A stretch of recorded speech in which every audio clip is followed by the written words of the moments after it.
సామాజిక సమానత్వం, మహిళల గౌరవం మరియు మహిళల సెక్యూరిటీలో మన పరిస్థితి చూడండి. 2026 తాజా నివేదికలు మన దేశ ప్రతి సామాన్య కుటుంబాల వ్యధను బయటపెడుతున్నాయి.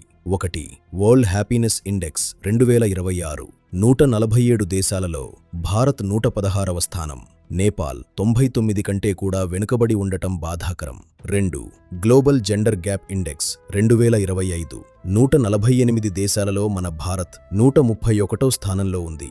మహిళల ఆర్థిక స్వేచ్ఛ, రాజకీయ భాగస్వామ్యం దారుణంగా వెనుకబడి ఉన్నాయి. 3.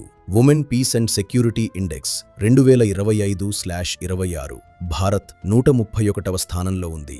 మహిళల భద్రతా, న్యాయం ఇంకా దారుణమైన స్థితిలోనే ఉన్నాయి. దీన్ని చూసి చెప్పొచ్చు, మహిళలు, మీకు ఈ దేశంలో మహిళల భద్రత చాలా వెనుకబడింది. ఆడవాళ్లు మహాలక్ష్మి అనేది మనం చెప్పుకునే పచ్చి అబద్ధమని తెలుస్తుంది. ఇవి కేవలం సంఖ్యలు కాదు,